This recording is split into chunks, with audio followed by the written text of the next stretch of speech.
حزون تناي درون قداي قصيلو له قدم حزي تستوسوا إيهم إحنا كلنا نذكر أيو أم مقالة أب سمايات مقالة زورا زلوا درونات أزمرا إنزري أزلوا صبق أزمرا له تقرأي له قليل لنا سترح يكونن نام معراب تقرأي ده أم منتخب جبرا خيدن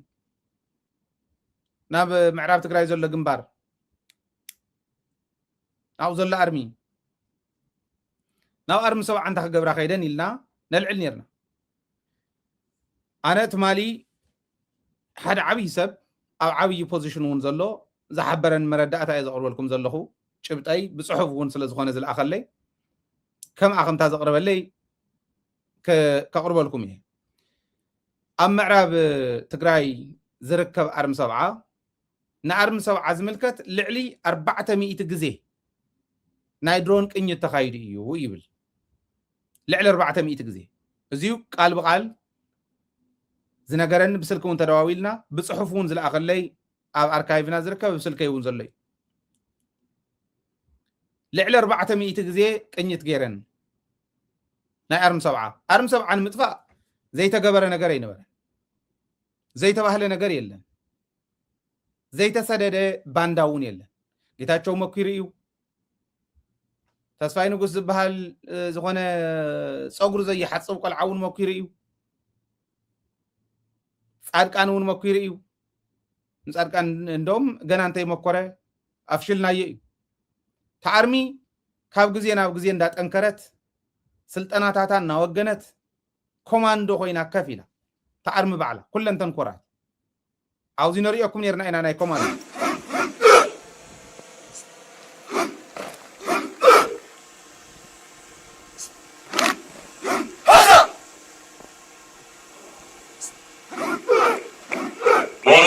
moral يجي هنا كاتراون يدخل تريز العنقرات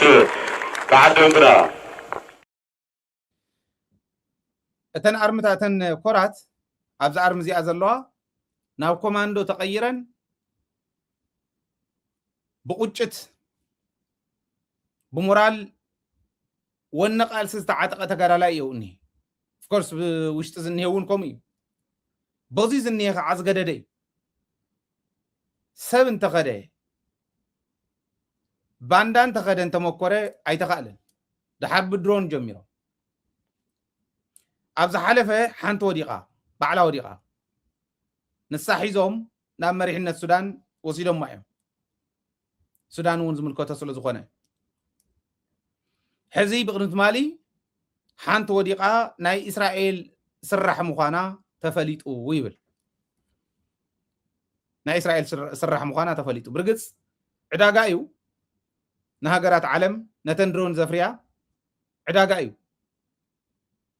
ድሮን ድሕረ ፍሬን ድሮን ዝገዝአን ሃገር ክደልያ እዩ ገዚኣ ድያ ምፅያታ ኢትዮጵያ ወይስ ብህያብ ተዋሂብዋ ካብ እስራኤል ልክዕ ከምቲ በዓል ኢራን ዝገብሮ ዝነበራ ድጋፍ ከምቲ ዩናይትድ ዓረብ ኤምሬትስ ዝገብሮ ዝነበረ ድጋፍ ከምኡ ዲመፅ እዩ ወይስ ተገዚኣ እያ መፅያ እዚ ምርጋፅ የድሊ ባዕላ እያ ወዲቓ ዘውደቃ ሓይሊ የለ ከምታ ናይ ቅድሚ ሕዚኣ ወዲቓ ኣብኡ ደረጃ እንድሕር ተወፂሖ ናይ ድሮን ቅኝት እንተተወፂሑ እንታይ ዓይነት ጥንቃቐ የድሊ ሓደ ጥንቃቐ ይገብር ዲ ዘሎት ሰራዊት ጥንቃቐ ይገብር ዲ ዘሎት መሪሕነትና እዚኦም ኩሎም ክረኣዩ ዝግብኦም እዮም ነገር ግን ካብ ጥንቃቐ እውን ሓሊፉ ግብረ መልሲ መሃብ የድሊ ዶ ይኾን ምሕሳቦም ፅቡቕ እዮም ምክንያቱ መሪሕነት ናይ ፖለቲካ መሪሕነት ጣዕሚ ድኹም ስለ ዝኾኖ ዝንጉዕ ስለ ዝኾኖ ኣብ ጭንቀት ዘሎ ሰራዊት እዩ ዝኒሄና መዓዝ ኣቲና ኢና ህዝብና ነፃ ነውፆ መዓዝ ኣቲና ኢናቱ ተፈናቂሉ ዝኒሄ ናብ መረበቱ ንመልሶ ኣብኡ ዝኒሄ ምስለኔን ካሊእን ፀሪግና ዝብል ሓሳብ ኣሎ ብርግፅ እቲ ዜና ሪኢኹሞ ትኾኑ ኢኹም ፀኒሕና ምስ ወግሐ ጣሊልና ክነቅርቦ ኢልና ዝሓዝናዮ ዜና ኣሎ አንዳፍታ ዝበሃል ናይ ኣብይ ኣሕመድ መንጨብጨብ ሚድያ ግን ለጢፍዎ ኣሎ መሪሕነት ናይ ምዕራብ ትግራይ ክፈርስ ተስማዕሚዑ ኣሎ ኣብይ ኣሕመድ ዝብል ጌታቸው ረዳ ኢሉ ዝብል ጌታቸው ረዳስ ምስ ኣብይ ተስማዕሚዐ እየ مريحنت ناي معراب تግራይ ክፈርስ ተስማዕሚዐ እየ ኢሉ ተዛሪቡ ኢሉ የውፅዎ ዘሎ ጀነራል ታደሰ ዝፈልጣ እንተ ኮይኑ ሕወሓት ፈልጣ እንተ ኮይና ክንጥይቕ ኢና ይውጋሕ ኢልና ኢና ማለት ጣዕሚ ወጋሕታ ስለ ዝኾነ ገና ቢሮ ይእተው ኢልና ኢና ንፅበ ዘለና ይፍረስ ተባሂሉ ዲ ዝብል ብደንብ ሒዝና ክንቀርብ ኢና ፀኒሕና ኣረጋጊፅና ማለት እዩ ነገር ግን ድሮናት ከምኡ እንድሕር ዝኸዳ ኮይነን ሓደጋ እንተ የብፅሓ ስጉምቲ ምውሳድ የድሊ ዶ ይኾን እዚኣቶም ኣብ ኮንሲደሬሽን እትዎም ዶ ይኮን መሪሕነትና ተው ዝኒሄት ናይ ሰራዊት መሪሕነት ያው ግዜን ትእዛዝን ዝፅበ እምበር ድሉ ዝኾነ ሰራዊት ከም ዘለና እዚ ኣጋጣሚ ኣቐሚጠ ታ ድሮን ከምዚ ዝወደቐት ድሮን ግን ናብ ከምኡ ደረጃ እንድሕር ተበፂሑ እቲ ዝሃበና መረዳእታ እውን እሙን ሰብ ስለ ዝኾነ ናብ ከምኡ ደረጃ እንድሕር ተበፂሑ ክንደይ ናይ ዝኣክል እዩ ትትዕግስቲ ክኸውን ብደንቢ ምስተዋዓል ዝተመልኦ ውሳነ ክውሰን ደይኮነን ዝግብኦ ሕዚ ዝብል ከቕምጥ ደሊ እቲ ካሊእ ብጣዕሚ ታሪኻዊ ዝኾነ መልእኽቲ ናይ ወዲ ወረደ ኣነ ኣብተን ፅቡቕ ዝሰርሐን ወዲ ወረደ የድንቆ እየ ኣብተን ዝጋገየን ተጋጊኻ ይብሎ እየ ንኣብነት ኣብዛ ሕዚ ኢልዋ ተባሂላ ብዜና መልክዕ ዝወፀት ንሕና እውን ደው ኢልና ዘረጋገፅናያ ናይ ሰብኣዊ መሰል ኮሚሽን ናይ ኢትዮጵያ ንትግራይ ከይዶም ነይሮም ከይዶም ተማሊኦም ከይዶም ንትግራይ ከይዶም ምስ ግዜያዊ ምሕዳር ተዛቲና ይብሉ ኣብቲ ዘተ ግን ጀነራል ወዲ ወረደ ዝሕለፎ መልእኽቲ ኣሎ ምስታብ ሽረ ኣብ ኣደባባይ ዝሕለፋ መልእኽቲ ትመሳሰል ትመስል እንታይ ኢሉ ኣብ ልዕሊ ተመዛበልቲ ወገናትና ዝበፅሕ ዘሎ ስቃይን ሞትን ተሓታትነት ከስዕብ እዩ ዋጋ ከኽፍሎ እዩ ነቲ ከምኡ ገይሩ ኣፈናቂሉ ከይምለሱ እውን ዝገብር ዘሎ እያ ትብል እዚ ንሳቶም እውን ዘጊቦም እዮም ባይዘው ብናይ ኢትዮጵያ ወገን ዝኒዋ ሚድያታት ዘጊቦነ እየን ከምዚ ኢሉ ወዲ ወረደ ይሄ ሰውዬ ተሻሽለው ማሻሻሉ እነዚህ ሰዎች ይብሉ መሻሻል ማለት በእነሱ ናፍትናታቶም አጀንዳ ምኻድ ማለት ትንሶም ዘራግብዎ ምዝራብ ማለት ወዲ ወረደ ከም ስለ ዝበለ ተሻሽለው አይሻሻሉም እነዚህ ሰዎች ይውሉና ታዝበላ ግን መራሪያ ማለት ከም እንድሕር ኢሎም ናብ ከምኡ ተውፅሕዎም ታዝበላ መራሪያ ብርግፅ እውን መራሪያ ቃል ብቃል ኢልዎ ኢሎም ዝሓበሩና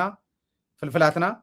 ኣብ ናይ ፀላእቲ ሚድያ እውን ተለጢፍኩም ትርእይዎ ሓበሻ ግዛዕምዛዕ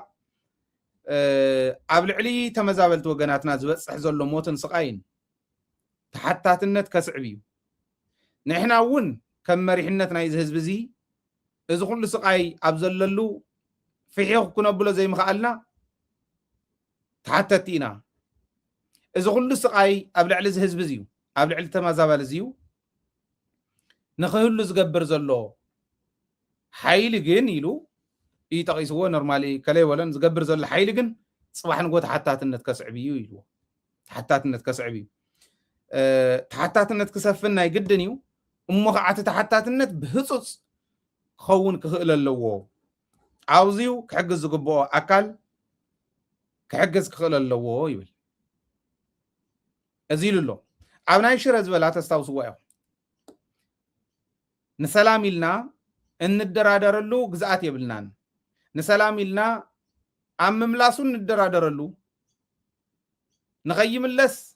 ወይ ንኽምለስ ኢልና ንሰላም ኢልና ዋጋ ክኸፍል እንሰዶ ተፈናቃሊ የለን ኢሉ እዚ ኣብ ሽረ ኣደባባይ ዘንበቦ እዩ ዝዛረብ ዘሎ ንሕና እውን ላይቭ ስለ ዝኾነ ንሕልፎ ዝነበርና ተኸታቲልኩሞ ኢኹም ለዚ እዚኣ እዛ መልእኽቲ እዚኣ ናይ ወዲ ወረደ ብዙሕ ንወቕሶ ኢና በዚኣ ግን ኣድኒቆ ኣሎ ትክክል ተሓታትነት ከስፍን ኣለዎ ተሓታትነት ከኽትል ኣለዎ